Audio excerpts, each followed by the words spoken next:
The moment my sister threw my suitcase out and said, "Get lost," I knew this was just the beginning. Hi, I'm Sloan Mercer. They tried to erase me from the company I built, but instead, I moved into the penthouse she only dreamed of. What happens when the person who betrayed you thinks they've won, only to realize you were already 3 steps ahead? Have you ever been pushed out, underestimated, or told to disappear? Drop your story in the comments. Let's dive into how I turned betrayal into my ultimate comeback. The sound of heels on marble is only satisfying when they belong to someone who owns the floor. Mine echoed down the glass hallway like a warning shot. Too loud, too sharp, too final. No one looked at me. Not really. They glanced, flinched, then stared hard into their monitors like I might turn them to stone if we locked eyes. It was Monday, and I was wearing the silk scarf Mom gave me before she passed. Aubrey always said it made me look too nostalgic for boardrooms, but I wore it anyway, because today I had a client call, a pitch deck, and 3 pending contracts. I wasn't expecting the ambush. Macy from HR stood at my door. She looked like she was going to vomit. Next to her was Alan from legal, arms crossed, jaw tight. No one needed to say it. I already knew, but I still asked. "What's going on?" "Let's step inside," Macy said, voice thin as printer paper. I didn't even get to turn on my desk lamp, the one I always kept at a slant. There was a folder already waiting for me. It wasn't blue, like our brand colors. It was beige, cold beige, like the kind of manila that belongs in courtrooms and confidential bins. Termination, NDA, severance. For what? I asked. Alan cleared his throat. Aubrey received multiple reports of emotional unpredictability, friction in partner communications. Disruption, I said flatly. You mean the wellness partnership I closed that pushed Q3 revenue by 40%? Neither of them answered. They didn't have to. I had built nearly half this company's revenue stream, designed the UX, spearheaded the flagship product, onboarded key clients. Aubrey had the trust fund and the family name.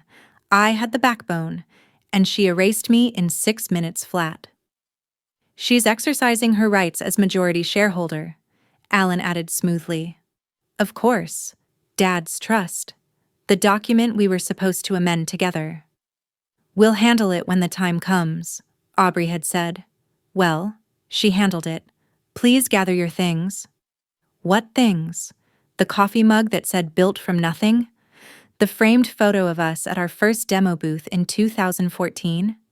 The notebook full of ideas that would never make it to production? I took them all. Someone had left a sticky note on my monitor. We all know. No name. Just that. On my way out, I passed the glass conference room. Aubrey was standing at the head of the table rehearsing for the summit keynote. She was using my deck, my script, my cadence. It sounded hollow in her mouth, like she was trying on a dress 2 sizes too bold. She didn't look up. I didn't interrupt. I just watched her through the glass and realized she wasn't replacing me. She was rehearsing how to become me. I didn't cry. I didn't scream. I walked to the elevator, adjusted my scarf, and nodded to my reflection. It nodded back. When I got home, the silence was worse than the firing. The building was quiet. My apartment, still Mount Pleasant, still rented, felt like a paused life. I sat on the floor in my work clothes. Just sat. The only sound was the kettle when it finally screamed. The next morning, the light streamed through the blinds like it hadn't heard. Like the world just kept going. I sat at my small kitchen table, still in yesterday's blouse, scrolling through LinkedIn. Aubrey's face was on every post. Visionary solo CEO leads Mercer Bio into a new era. My inbox? Silent, except for one. Elijah Crane. I stared at the preview text. Heard you're out. I didn't hire the brand. I hired you. Bitterness curled in my chest like steam. I reached for the chipped mug. I didn't cry. I sipped. And I remembered. 2 years ago, when we closed Series A, I gave Aubrey everything. Time, trust, my 32% equity. She threw a dinner party for investors at the Watch. Toasted everyone, forgot my name. When I asked her why, she said, "Everyone knows you're the soul." I didn't need to say it. Then she tried to dilute my shares. "You'll always be part of this," she said. "Titles don't matter. We're family." That was when I started backing up everything. That was when I stopped trusting smiles. The first knock on my door came at 7:45 a.m. Tally, my goddaughter. 2 coffees and a bag of bagels. "Mom said you might need this," she said, her braid swinging over her shoulder. "You okay?" she asked. "I'm breathing." That's something. She didn't ask more. She just sat with me while I chewed a piece of stale resilience. Then my phone buzzed. It wasn't a quote post or sympathy text. It was Elijah again. "I'll follow wherever you go. Just let me know where to sign." That was the moment. Not a scream. Not a court order. Just a promise. I closed my eyes and whispered, "Let's begin." I didn't leave my apartment for 3 days, not because I was broken, but because I was calculating. Pain, when channeled right, becomes pattern recognition. I stopped crying after day 1. By day 3, I was building. The text from Elijah wasn't just a comfort. It was leverage. A client worth $2.8 million didn't care about Mercer Bio's PR campaigns. He cared about who picked up the phone at 11 p.m. when an integration failed. That was always me. Tally returned with soup on Thursday. She didn't talk. She just sat, earbuds in, playing some ambient playlist while I pulled out the old banker boxes from under my bed. As I sorted folders, she caught a glimpse of my phone. The preview of Elijah's text glowed on the screen. She tilted her head. "So, are you gonna burn it down or rebuild?" I looked at her, not ready to answer, but my eyes drifted toward the stack of notebooks I'd pushed aside. Early architecture plans, UI flowcharts in my handwriting, prototypes drawn in Sharpie. Maybe both, I thought. 3 years of contracts, internal Slack screenshots, early pitch decks, investor memos. I had everything. Not because I'm paranoid, because I'm a woman who's been told it's just a formality too many times. Then I texted Jace Monroe. He replied in 2 minutes. "Name the cafe."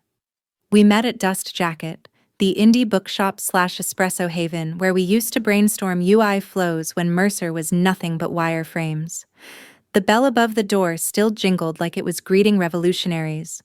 The place hadn't changed. Still smelled like ambition and burnt coffee beans.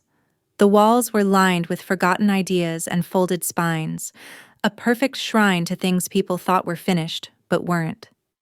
Jace was already there, back to the wall, black hoodie, laptop open.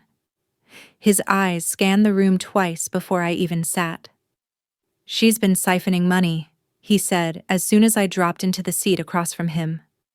"Vendor routing through a Delaware shell. No actual services rendered." I blinked. "Amount?" "North of 300K over 9 months." He turned the screen toward me, shielding it with a worn menu like this was some kind of spy movie. But it wasn't drama. It was documentation. "Who approved it?" He pointed at the line. "Exec override. A. Mercer." My fingers didn't shake. My jaw didn't clench. I just stirred the coffee he ordered for me. No sugar. Still perfect. I looked at him and hesitated. "Why are you still helping me?" He gave a half laugh, but there was no humor in it. "You remember that Q2 review? When Aubrey said I wasn't polished enough to represent our brand? That I should let the suits handle investor calls?" He paused. "You were the only one who told her I wrote half the back end that secured those calls." "She forgot who wrote the foundation?" I muttered. Yeah, you didn't. Then I remembered the NDA. Back in 2020, when we fought over an investor pitch gone sideways, Aubrey had insisted I sign a conflict resolution agreement. I'd pushed back. We redlined it for weeks. She swore it was for our mutual safety. I still had the drafts. By Friday morning, I was on my living room floor, surrounded by open folders and scanned PDFs. My knees hurt, but my spine had never been straighter. And then I found it. Version 3 of the draft. Dated exactly 3 weeks before the signed copy. Clause 14b. Any financial transaction bypassing board review must be disclosed within 30 days to avoid breach of governance. I laughed. She'd used this clause to threaten me once. Now it was the rope she left tied around her own neck. I scanned it. Saved it as Silent Breach 14b. Sent it to Jace with no message. His reply: You always were the architect. I just built where you pointed. It was the first time I smiled in days. Later that afternoon, I stood in front of the hallway closet I hadn't opened since Mom died. There was a wooden box inside, marked with my name in faded pen. Inside, beneath some old Stanford acceptance letters and a dried-out pen, was a smaller envelope. I recognized the handwriting immediately. Grandpa. Sloan, if you're reading this, something went sideways. You always saw the cracks before they became collapses. Don't let anyone rewrite what you built. There was also a tiny silver flash drive inside. No label. Just the weight of it in my palm told me it mattered. I plugged it in. Every version of our original codebase, our early prototypes, even audio memos between me and Elijah from year 1. Grandpa had copied everything, every step I'd built, without telling me. I labeled a folder, Fall Defense. By 2 p.m., I got an email from a reporter at West Coast Ledger. Subject: Question about Mercer bio-governance shifts? She knew. Aubrey had started her smear campaign early. I wasn't scared. I was ready. That night, for the first time since Monday, I slept like someone who wasn't afraid anymore. Have you ever faced a moment when fear tried to take over, but you found the courage to stand tall anyway? If you've ever overcome your fears to reclaim your strength, comment number 9 below and share your story with us. Monday morning felt colder than usual, even though the thermostat said 72. I sat in my kitchen corner, mug steady in my hands, hair pulled back, lips bare. There was no ritual tea, no pacing in the hallway, just a laptop, already open, and a calendar ping reminding me, investor call, 9 a.m., Zoom link, Mercer Bio private channel. I hovered over the link. My heart didn't race. That was new. I clicked. One by one, the faces appeared. Squares framed in bookshelf backdrops, exposed brick walls, fiddle leaf figs casting soft shadows. The flicker of a webcam caught the gleam in Isabella Greer's eyes, her lips pressed tight in professional focus. Byron Chang tapped a pen nervously. 2 legacy board members exchanged quiet glances. The partner from Denver scrolled through notes, his brow furrowed. Harper Lynn's box wasn't visible, but I could feel her presence, sharp and patient as ever. And then there was her. Aubrey, center stage. Hair in a sleek twist, crimson blouse that screamed curated power. She looked straight into her camera and smiled like she'd already won. Good morning, everyone, she began, her voice silked in pretense. As you know, Mercer Bio is entering a new chapter of solo innovation. I unmuted. Before we move on, I said evenly, I'd like to clarify a few things. The pause was immediate. You could almost hear the collective intake of breath through the bandwidth. Aubrey's smile faltered, just slightly. Her eyes flicked for a fraction of a second. A crack in the polished facade. Sloan, she said, the word tasting bitter on her tongue. This isn't the time. It is, I said, my voice calm but firm. A beat. Then I continued. I didn't step away. I was removed. Without a vote. Despite leading the company's digital strategy and contributing nearly half of its recurring revenue through back-end systems and enterprise relationships. No one interrupted. I authored the UX that currently drives Mercer's flagship platform. I closed Elijah Crane's contract. I built the onboarding flow that cut churn by 19%. I watched the board lean in, just slightly. One investor furrowed his brow. Another turned from his notepad to the screen, their faces taut with surprise and new doubt. Aubrey interjected too quickly. We appreciate Sloane's past contributions. I'm not done. That stopped her. Her face didn't move, but I could see the tightening jaw, the tick in her temple. More importantly, I continued, I gave this company its soul. Not the brand, not the branding, the soul. And I didn't give it away. Then she dropped the bomb. She clicked on something off-screen. The screen share flickered to a filing form.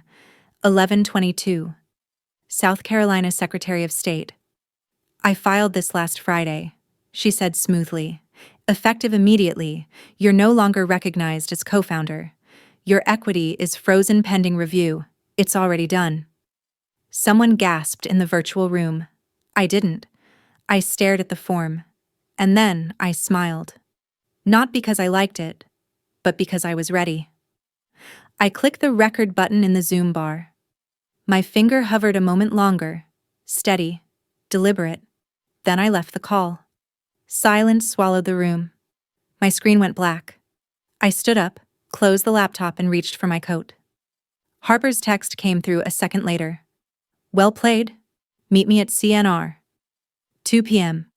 I'd forgotten how clean revenge could feel. Not bitter, not hot. Just aligned. At 1:58, I stepped into the walnut-trimmed lobby of Carter Nolan and Rowe.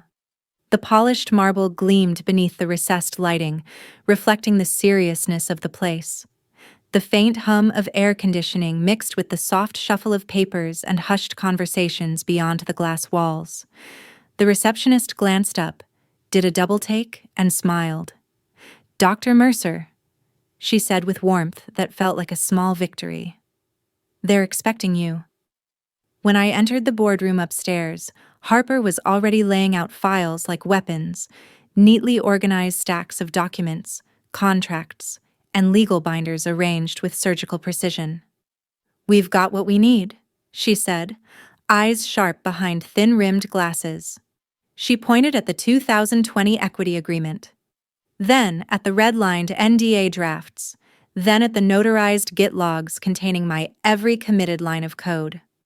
She can file what she wants, Harper said, voice low but fierce, but she can't erase time-stamped source code, and she definitely can't override IP clauses signed under trust estate.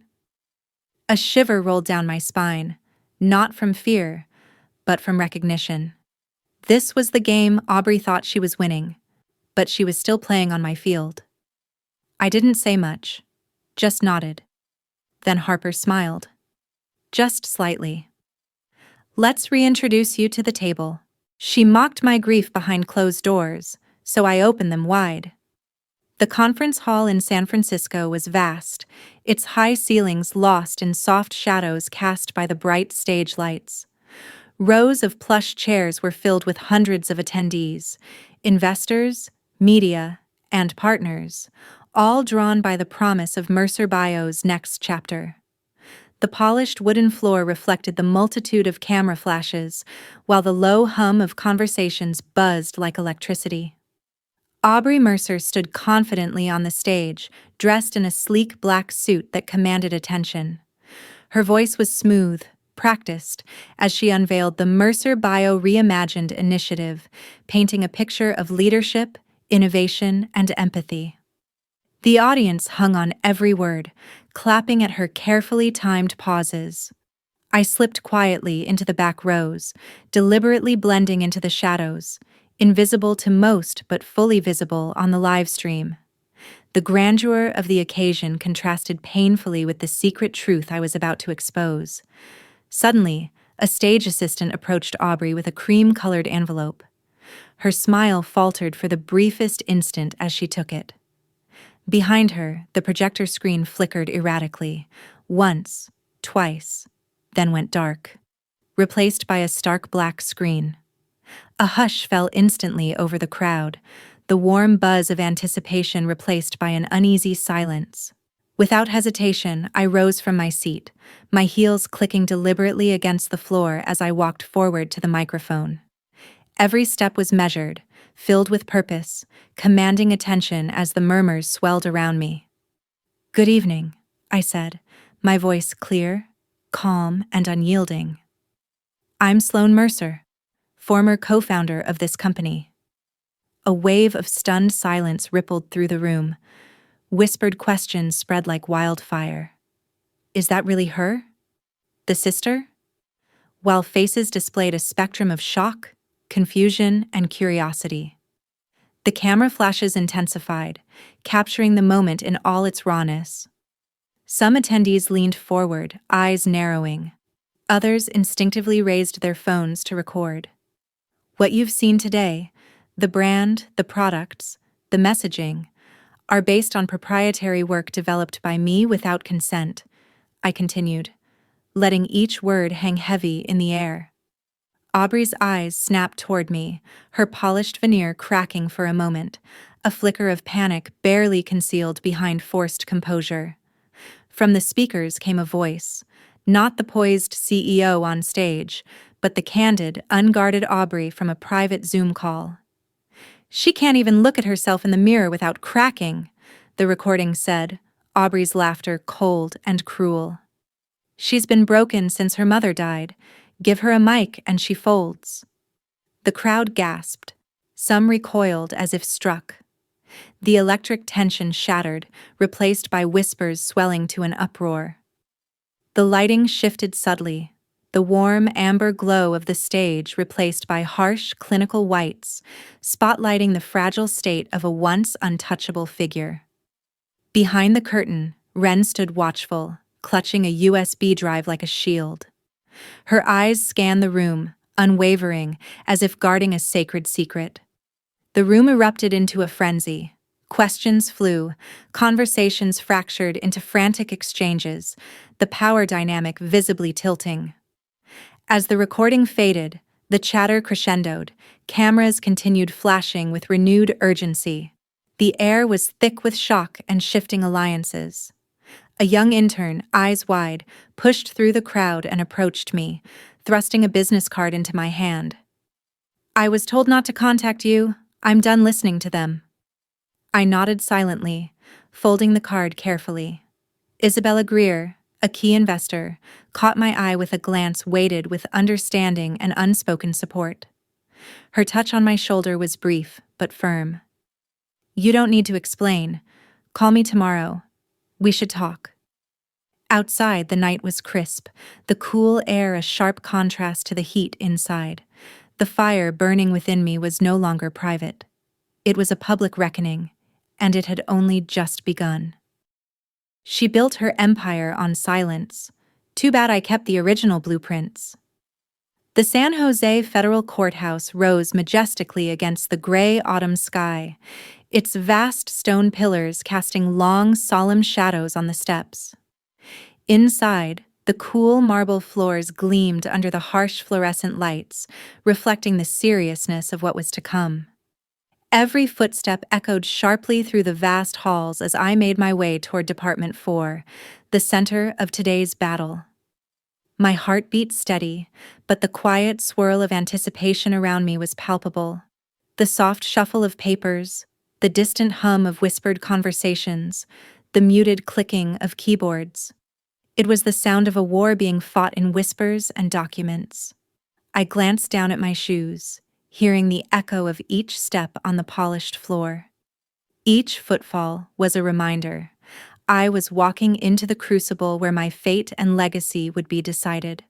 Harper Lynn walked calmly beside me, her presence a steady anchor amid the tension. The USB in my bag felt like a lifeline, years of meticulous evidence, secrets buried beneath layers of deception. The courtroom was vast and austere, the walls lined with dark wood panels that absorbed the mounting tension.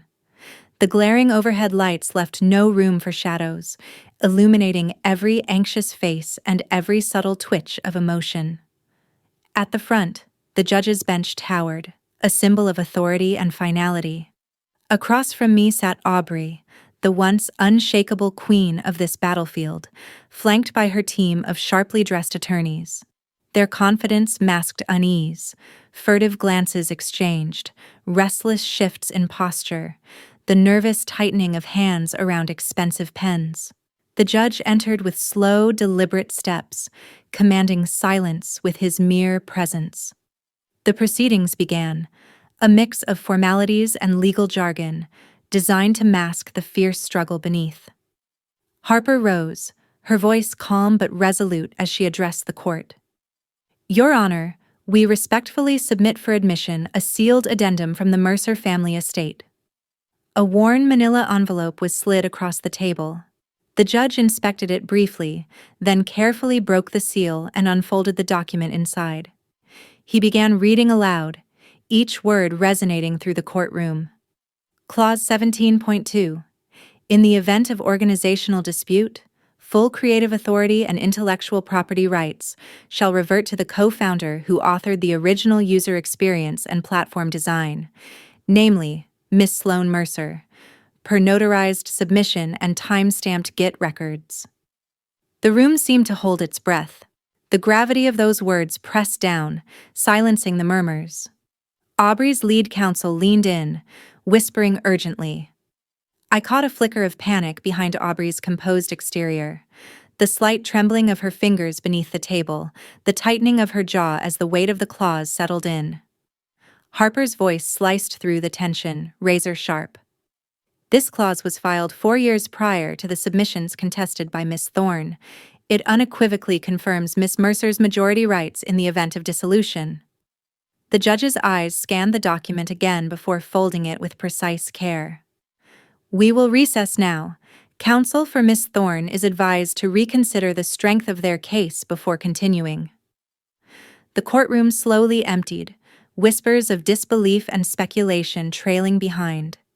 As I stepped outside into the cool San Jose air, my phone buzzed relentlessly with messages, friends, allies, old colleagues reaching out, their words a mixture of encouragement and cautious hope. Harper leaned close, her voice low and fierce. She brought a PR army. You brought the truth. Have you ever stood up when everyone else wanted you down? That moment when you realize your truth is stronger than their lies. If you've ever found your voice in the silence, comment number 9 below and let your story be heard.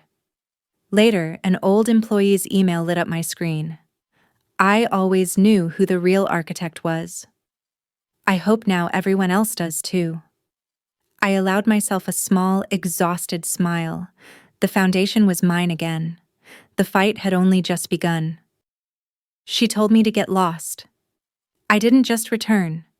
I reclaimed everything above her reach. The San Diego campus greeted me with a soft morning light, the air crisp with the freshness of dawn and a faint salt breeze drifting in from the nearby ocean.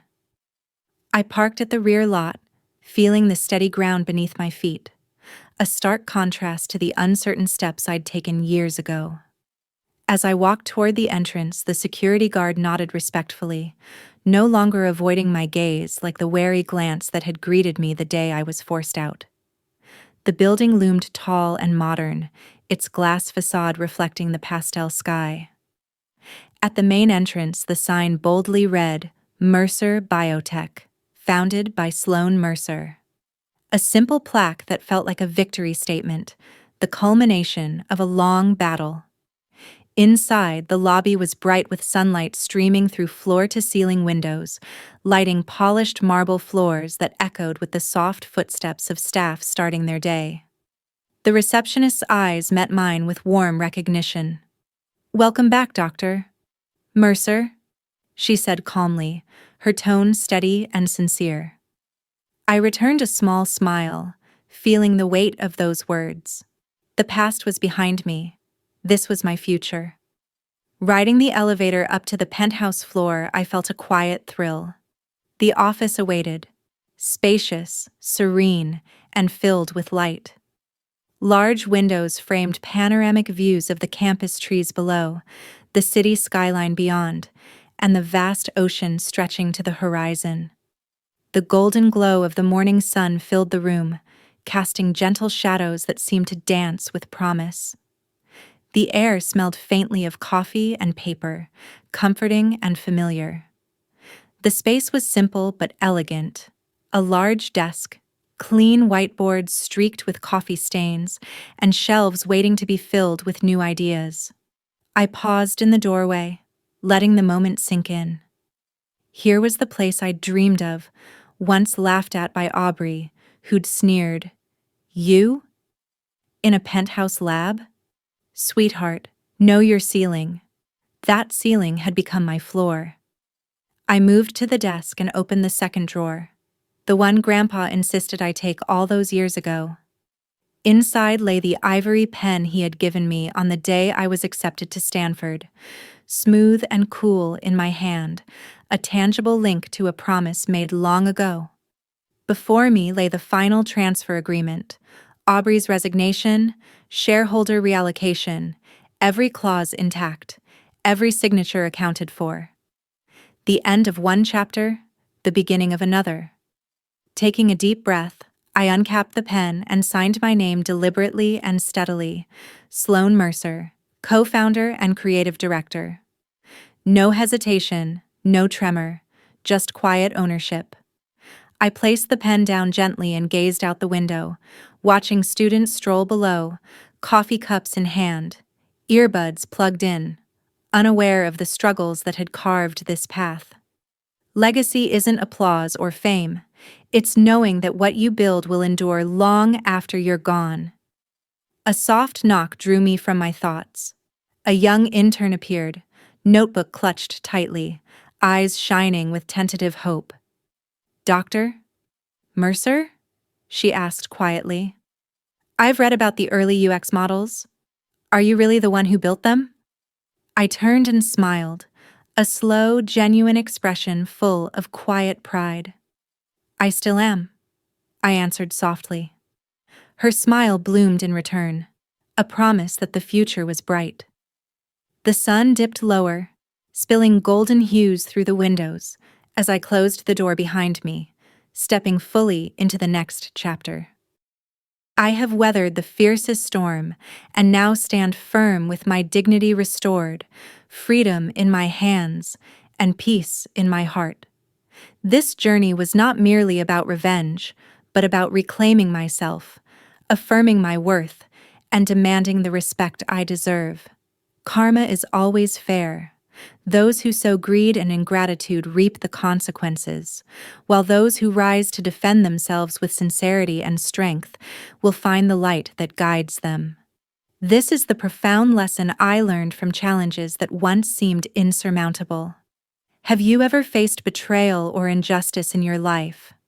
Share your story below so we can overcome and grow together.